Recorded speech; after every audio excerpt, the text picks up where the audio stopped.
Welcome back. As the hot days of summer began to shorten toward the cooler days of fall, we always welcomed the days of harvest, because the bounty of the land provided us with the food and money that helped us make it through the winter. Roy Meador remembers when the circuit of wheat harvesting meant hard work, but a good return on the labor. Join Roy as he remembers following the wheat harvest. In 1938, Dad and I took a bus from western Oklahoma through the Texas Panhandle to Perryton, Texas, near the Oklahoma border. We weren't on a sightseeing trip, though everything I saw was new and exciting to my young eyes. Our practical goal was jobs in the wheat harvest. To me, it was pure adventure. The wheat harvest was a powerful enemy of hard times in the 1930s. That was before machines got clever enough to do all the work. Human muscles and perspiration were a standard part of the harvest formula in those days. Work in the harvest was a good way to make a stake and keep the wolf pack away from the door a little longer. I was a kid, but I could handle a shovel to scoop wheat. Dad could manage any job connected with the harvest, driving a combine, tractor, or truck, and making them run again when they went bust. Together we made a pretty good team and would prove our prowess often through the years.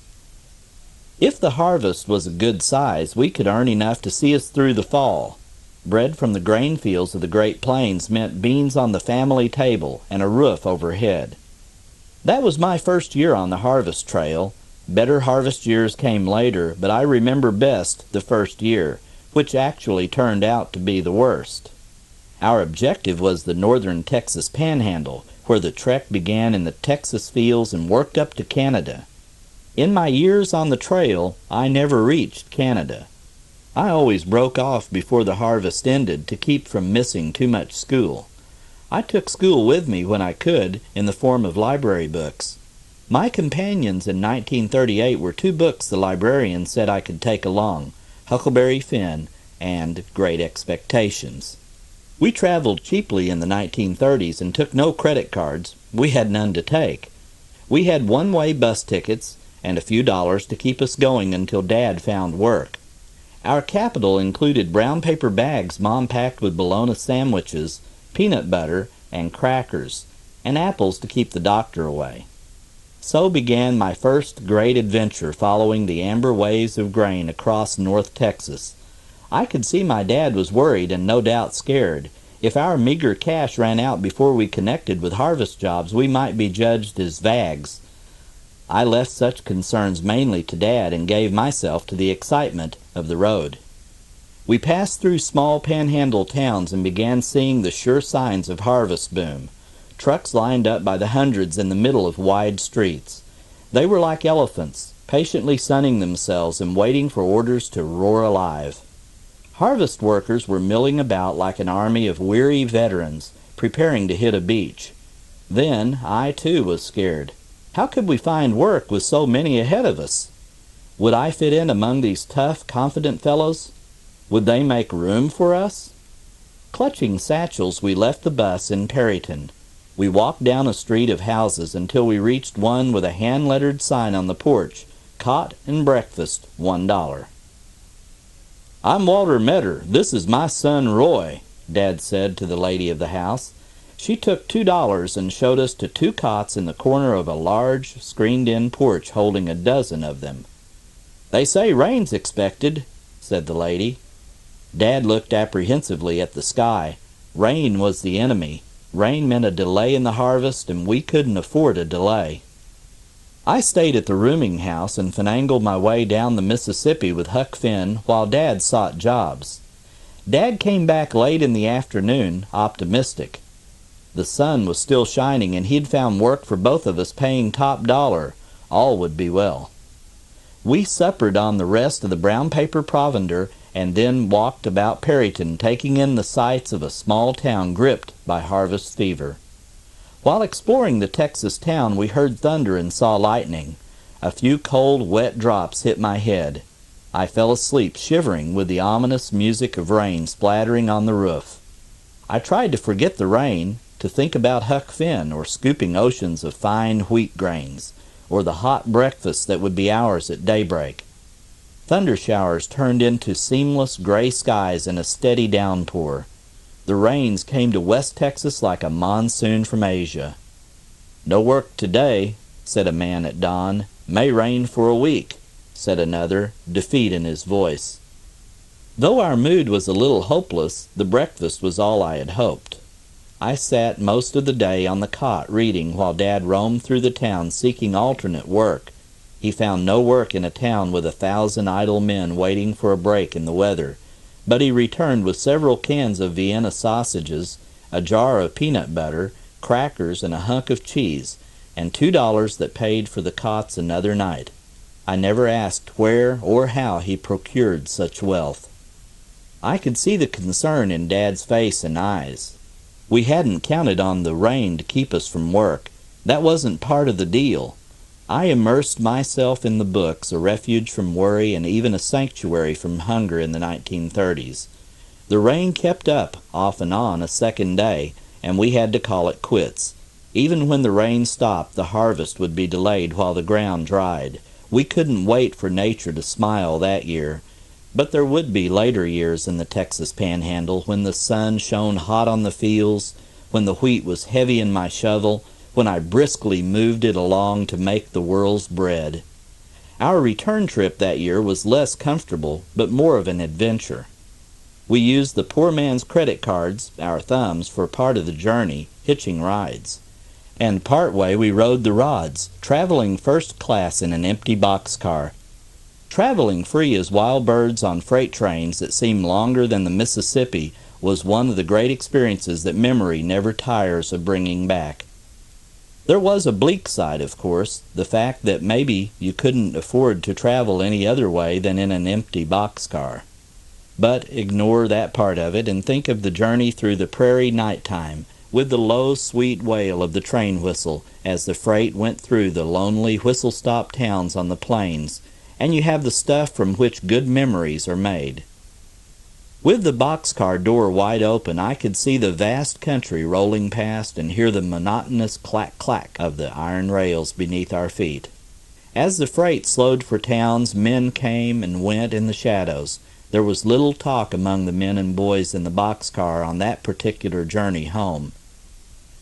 We reached home late, and had been gone less than 4 days.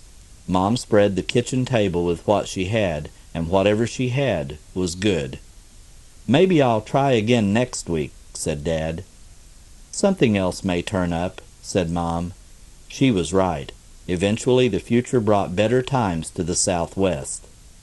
I returned my 2 book companions to the library unharmed. Their covers showed no record of their adventures following the wheat harvest and riding the rods.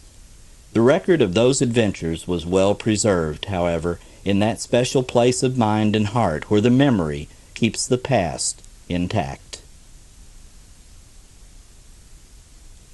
The grain harvest was hard work for the men, but maybe the toughest job of all was to be the cook. Grace LaRose recalls running a harvest circuit grub wagon in Harvest Cook.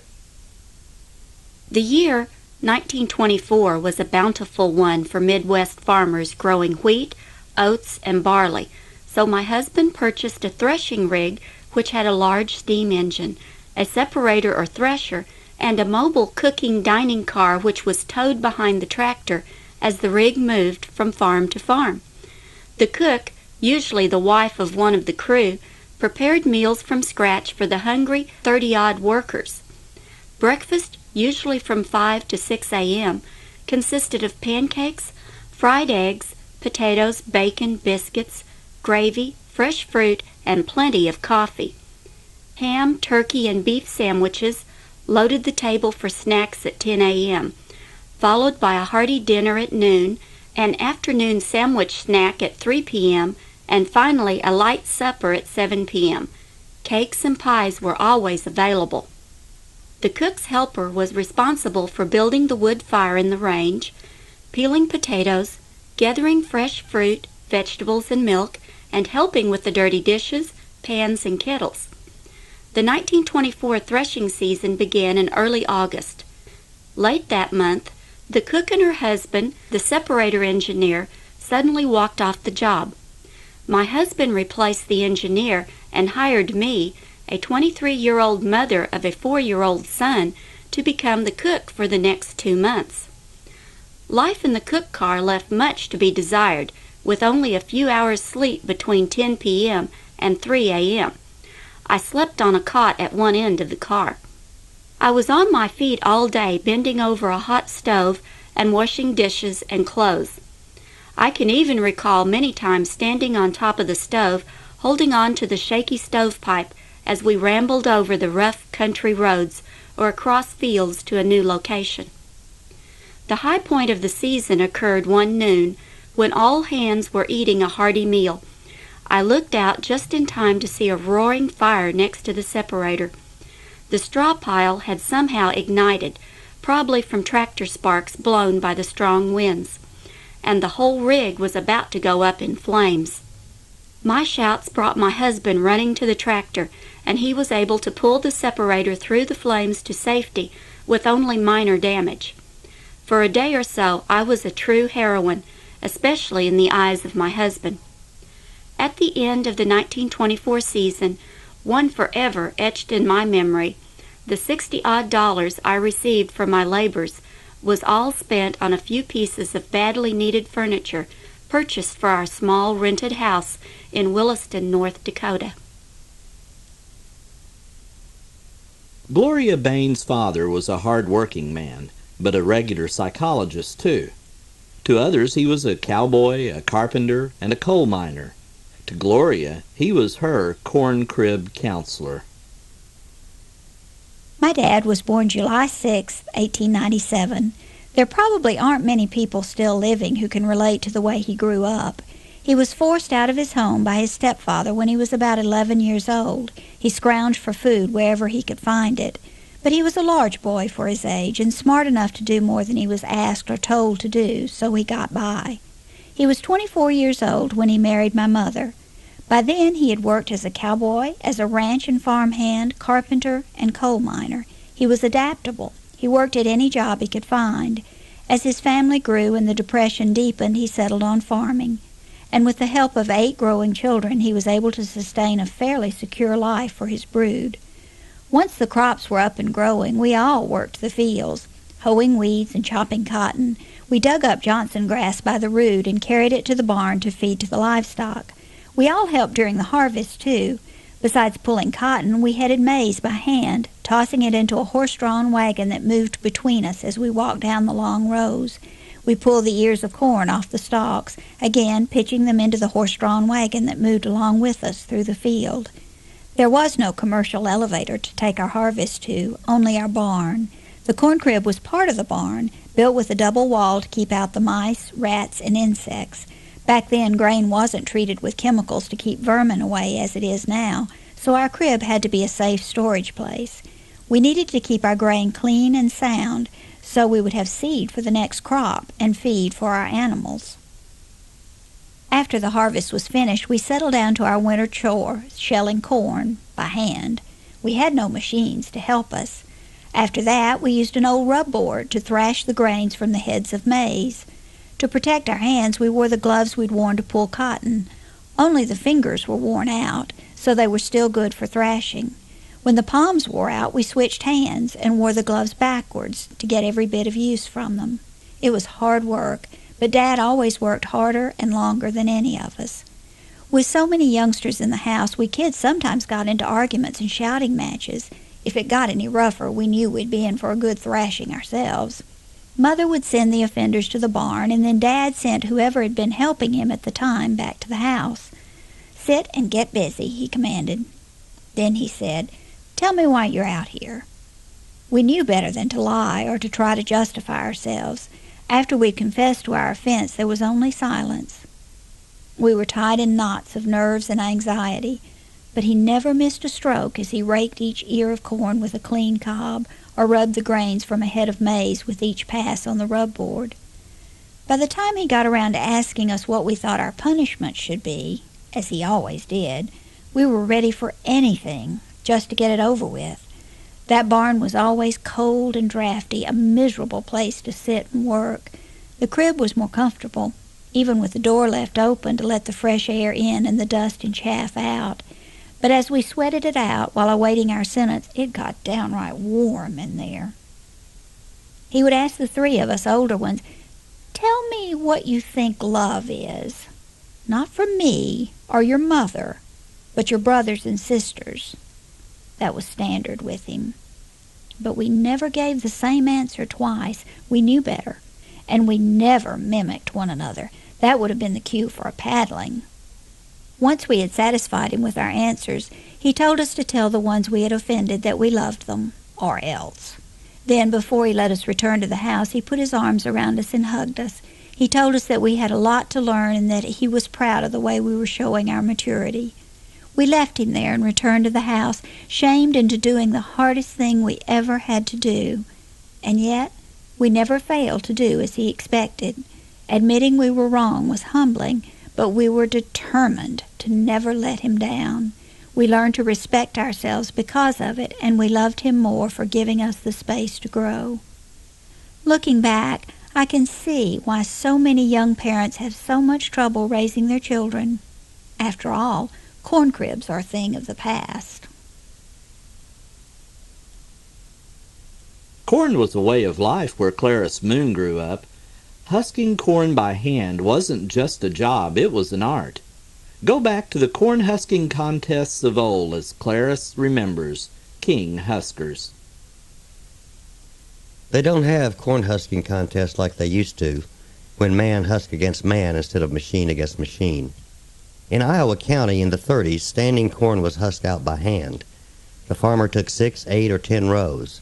Along one side of the rows, a team pulled a wagon which had a tight grain box. One side was built up higher than the other with 2 sideboards. These extensions were called bang boards. The husker would fling the husked ears of corn against them, and they would drop into the wagon bed. Without the boards, it would have taken the husker much longer to aim his tosses into the wagon. A good, fast corn husker never looked where the ears went. He knew how to throw them at the correct height and in the right direction, so that they bounced off the bang boards and into the wagon. A good team of horses was a big help to the corn husker. Trained to proceed straight down the corn rows at a slow pace, they were worth their weight in gold. A team that would start and stop at voice command was also much in demand. Many teams of horses were trained in this way to help by keeping the wagon alongside so that it was easy to throw the ears into the wagon. An old-time corn husker wore a husking peg over his gloves. Leather loops slipped over the fingers, securing the sharp, pointed metal bar inside the hand. Using the peg, a husker grasped the ends of the husk between his thumb and the peg's metal tip, and the husks were ripped off the ear with a quick motion. The ear of corn was then grasped in another motion with both hands, snapped off the stalk and thrown against the bang board, and in another motion, the next ear grasped, the husk ripped off, and the ear thrown in the wagon. For speed's sake, there were no wasted motions. Corn husking contests determined who could husk the most corn in 80 minutes. Deductions were made from the final score for husks left on the ears, ears missed in the field, or ears which missed the wagon. A field of corn was marked off with 10 rows for each contestant.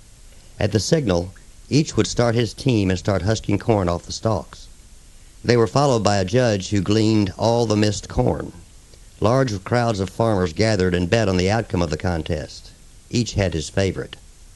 In 1938, the Walworth County, Wisconsin corn husking contest was won by Louis Schaffbuch of Elkhorn, Wisconsin, a former state husking champion in Iowa, who husked 1,322.6 pounds of corn. In 1939, Schaffbuch again won the Walworth County contest, this time with a yield of 2,099 pounds, 29.99 bushels, in 80 minutes, averaging 22.49 bushels per hour. There was a difference of less than a bushel between Schaffbuch and Harley Austin, who husked 28.88 bushels. They went on to represent Walworth County in the Wisconsin State Husking Contest at Cuba City, October 26, 1939, where Schaffbuch finished fourth. Dick Post of Rock County won with 2,480 pounds, 35.4 bushels. When we lived in Iowa County in the 1930s, corn was king. At that time, open-pollinated corn was grown in the state.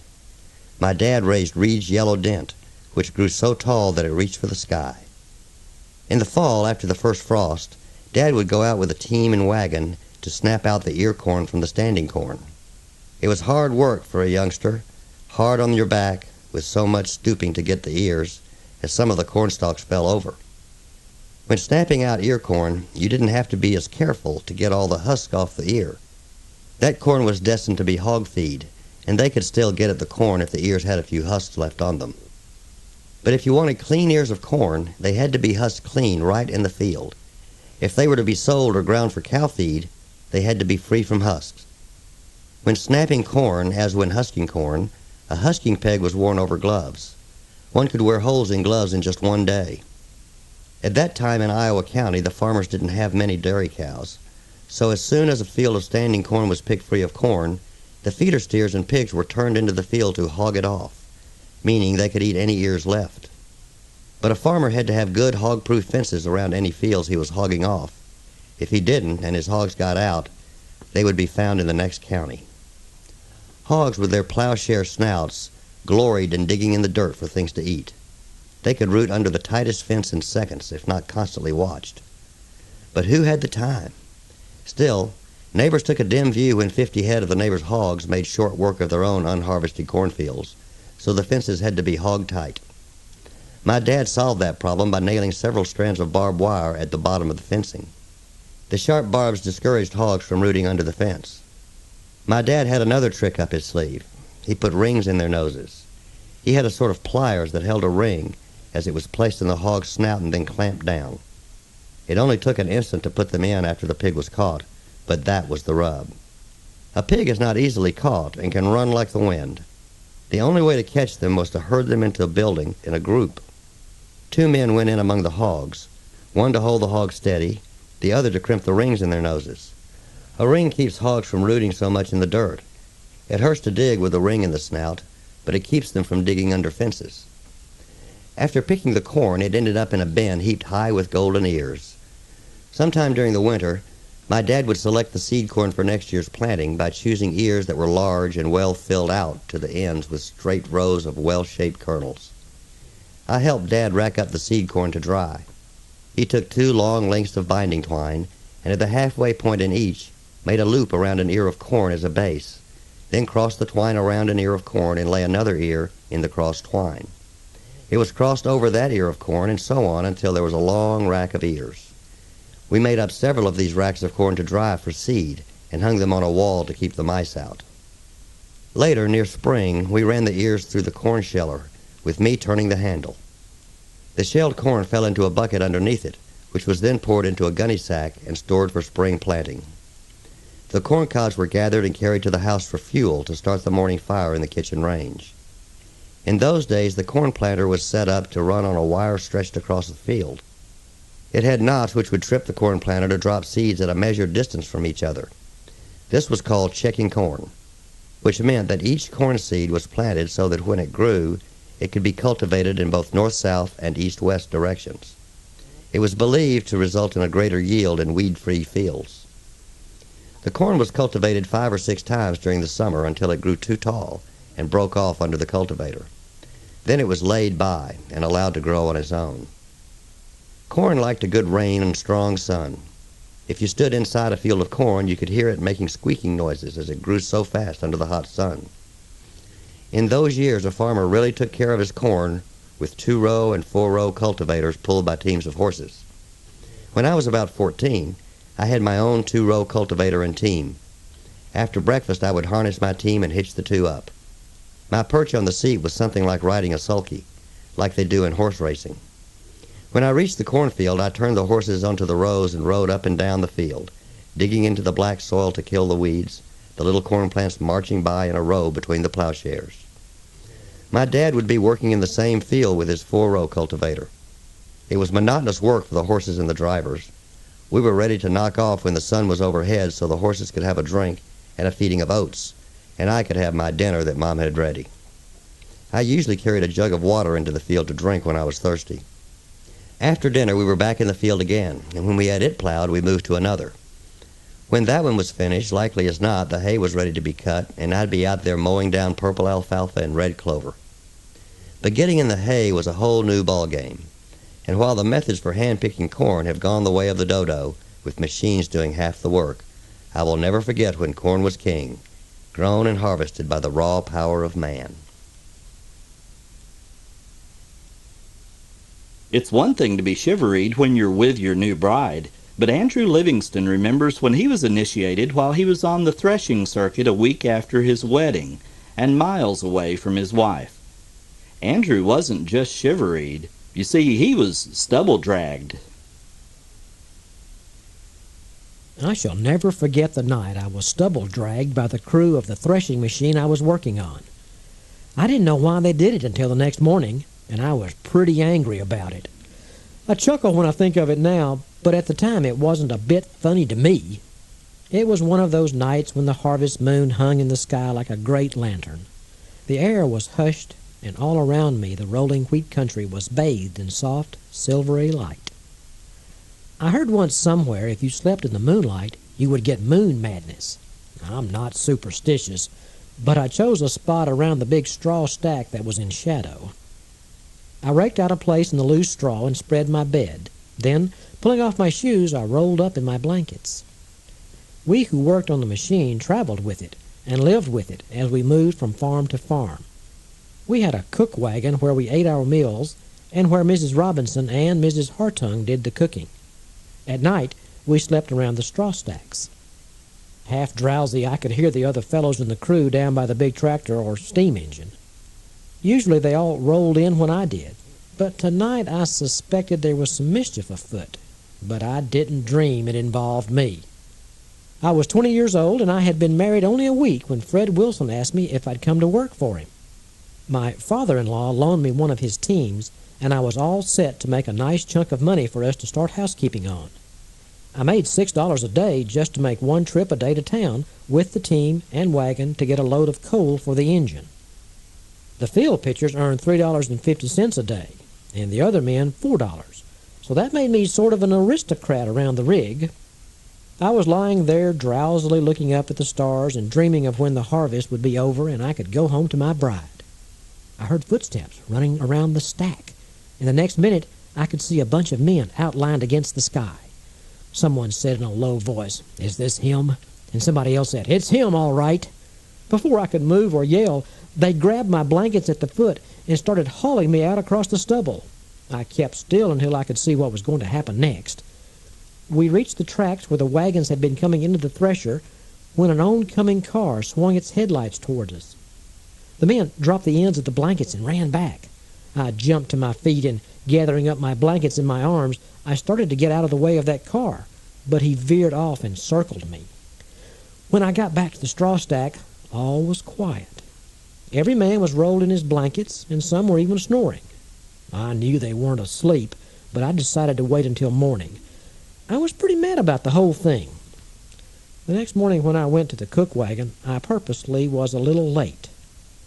There were big grins on the faces of everyone there except the women. It was Fred Wilson who let the cat out of the bag. "I see you got stubble-dragged last night," he said with a chuckle. "That happens to all new married men. You sure got out of the road when you thought I was going to run over you." At that, everyone roared, and the two women who had been looking mystified joined in. So that was my initiation. At first, I was hot with embarrassment, and then I began to get angry. But looking at the faces of those men, I couldn't stay that way. They were my friends. "Just you wait," I said threateningly, "until one of you gets married." I joined in the roar that followed.